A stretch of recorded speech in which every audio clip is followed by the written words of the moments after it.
Good evening, ladies and gentlemen. This is Sarge of Sarge and Luke. Today I'm going to be reviewing my extensive set of paintball combat gear. I use a lot of this stuff every time I go paintballing with my friends, and I kick quite a bit of ass with it. So I'm going to go ahead and introduce you to all the different types of components of my set of gear. They're very important to survive in combat, so let's start over here. Right here we have my standard issue paintball mask. It's anti-fog. I put some tape in it because it's the cushion that goes against your face to prevent condensation gets in there. It's kind of coming off, so just to keep it in place, you know. It's good. It's really reliable. It's it's hard to scratch even though it's really cellophane plastic. You still see pretty well through it. Over here, we got a barrel cleaner.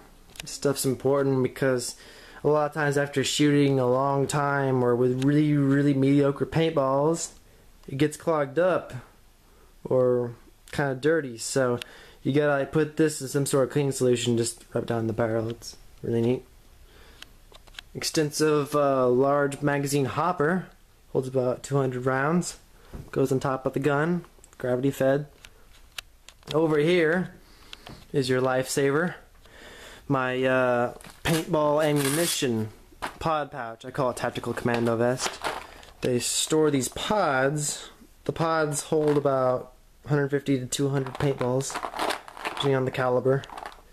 As you can see, I have orange paintballs, and there's 6 of these pods, which are, full of ammo, so you can put them in your gun, keep shooting. Over here inside the tactical commando vest, have the mandatory fuel for the gun, which is compressed air, CO2. It is very combustible. So if this gets crushed or something, or run over with a car, it's gonna explode. But luckily, you're not dumb enough to run over it with your car. And some people are. I'm not. Just gonna put it back. Yeah. But this little pouch here, you can put it over your waist, or you can put it over your shoulder, and really a lot of different positions you can wear it in. I like to put it over my shoulder, kind of like a sash or a sling or something like that. Over here is just purely just for cool looks. I mean, this is a fake chain gun belt. It looks real from a distance, but it's fake. I got this at Party City for like $8. It has a 7.62mm M60 machine gun belt, like the ones you saw in soldiers in Vietnam and everything like that. It's a replica, but if you look really closely, they're not real bullets. I mean, some people are kind of new to this guns and ammo scene, so that they think it's real and they might run away, even though they're kind of stupid, realizing there's no gun to shoot it with. At least that I own. Yeah. Over here we have some knickknacks. This is Goo Gone. You see this a lot of times in your laundry room or below your sink in your house. This is really helpful because if you've got like foreign residue, or you've got paint, or you've got gun oil that's oozing that you really don't want there, you can put it on your gear or even your gun and get rid of that stuff. It's really helpful. It's got a nice scent to it. Lemon. I like it. This is rim oil, mainly used for rimming tin rifles and firearms. Now, honestly, I'm not sure if this is really appropriate for a paintball gun. I haven't used it yet. I'm a bit hesitant to do so because, well, I mean, the guy at Bass Pro said it's good for him, but the referees at the paintball field said not to. It's aerosol, and they say aerosol is not a good type of lubricant for paintball guns. Yeah. Over here we have a little bag full of little knickknacks, stuff like that. Hold on a second. There we go. Stuff like that. Empty it out. I know it's a little bit hastily just to throw it all out, but these are band-aids because even though I don't really need them. I mean, I'm a tough puppy. I mean, sometimes you may get cut or bruised if you jump into a foxhole or you dive into thorns or something like that. So they're necessary sometimes. Scissors. I usually use these mainly just to cut the tape.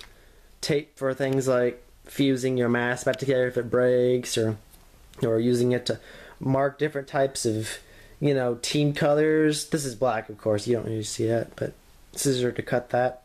By the way, this is electrical tape, by the way. It's really durable. Over here, I'll get to that in a minute. This different lighters. I don't really use these very often, but this is for like burning a type of bond shut. Like if part of your mask or part of your equipment is about to fall apart and you've already fused it with glue, you can just pull on that to make sure. But honestly, the real purpose I really use is just have a cigar afterwards. If like we won the battle. I mean, I don't smoke every day, but a cigar every now and then after your victory or an event like that is necessary for celebration. Super glue. This is necessary mostly just model glue for like model airplanes and stuff. But I noticed it's really effective on paintball gear. I mean, it doesn't have any type of odor, and it really has a good bond. This is a Sharpie marker.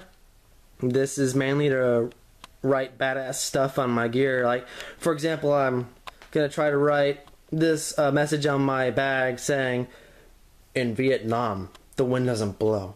It sucks." You may have remembered that from the movie Full Metal Jacket. But, yep, you can mark, basically just draw stuff. Gun lubricant, oil. Stuff is to make sure, all beautiful is working all right. I mean, you can open her up and clean her and everything like that. It also, this came with the gun when I bought it, but it's pretty helpful. I mean, you can't find it many places and where I live anymore unless you buy it online, because Bass Pro doesn't sell paintball stuff anymore. So we got bullets. Once again, they're fake. They go with the M60 belt I had over here, but these came off. I mean, you can reconnect anytime you want. This is the stock cover. Goes right here. I don't use it though because I don't really need it. Scotch tape for the mask in case it comes undone.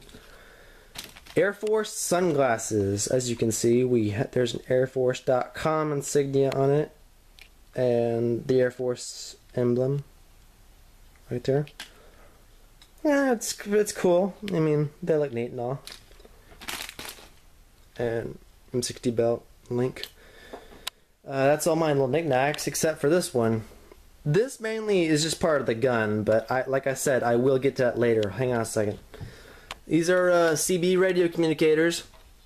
These are especially helpful on the battlefield if, like, when your comrades is clear across the other side of the battlefield and you're on the other, and like the enemy is invading your trench or something, you're gonna need these. I mean, they come in handy in case you need backup. Like, you can give them to a different squad, give them to your other squad, your squad, and they really they're handy. I mean, but you gotta make sure if like you're proning in the bushes and like a enemy's walking by, you gotta make sure that they can't be heard. So it has its goods and bads, but overall it's good. I mean, they talk to each other here.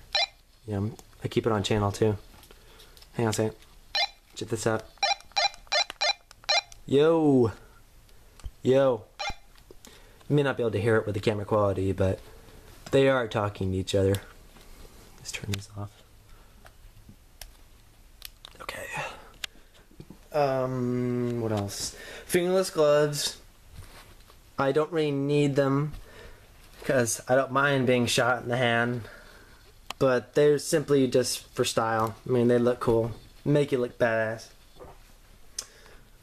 Army digital camo duct tape. I use this on my rifle's handle, not just for comfort, but to also make it sure the rubber soles of the handle doesn't come off, which it kind of did before, but I'll get that later. Over here, I lost my other one. I mean, I have it, but it's somewhere else right now. Military berets. I have a black one with a Special Forces symbol, but it's not with me right now. I'm gonna go get it, but this is a pararescue beret you may see in the Air Force and the Army. I wear it in battle. As you can see, I got shot in the head with it. You see the yellow paint. It dried. It's not really yellow anymore, but okay. It protects your head if you get shot in the head. It doesn't hurt near as much. That's that side. But finally, we get to my pride and joy, along with her little accessory that I'm gonna get to. Her name is Charlene. I named my rifle after Private Gomer Pyle's rifle from the movie Full Metal Jacket, as you may have noticed in my other videos. Charlene, I will review her in another video. I mean, I can't take too much time in this one, but she's a really good gun, and she is the necessary main part that you need in a battle. I mean, you need the number one thing you need in battle, really, besides a mask and ammo, is your gun. And she's my gun. She's really neat. She's a M16 model, and like I said, I'll review her later. But just know, this is my pride and joy, and this is just the hopper attachment.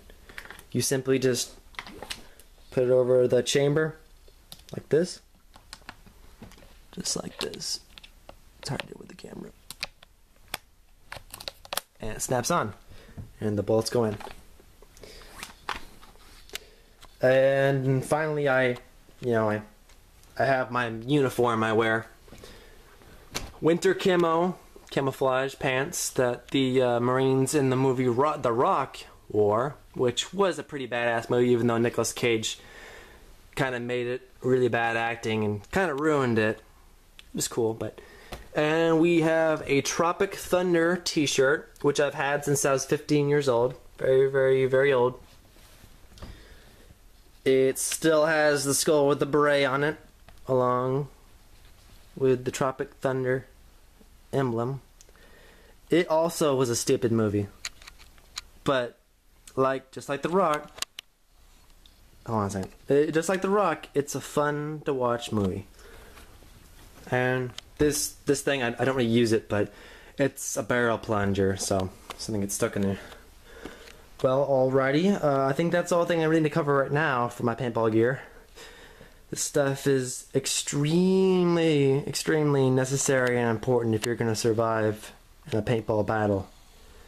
So, I'll see you guys later. If I get anything else, I'll update you. It's good for a start, but I do intend to get a little bit more advanced gear later on.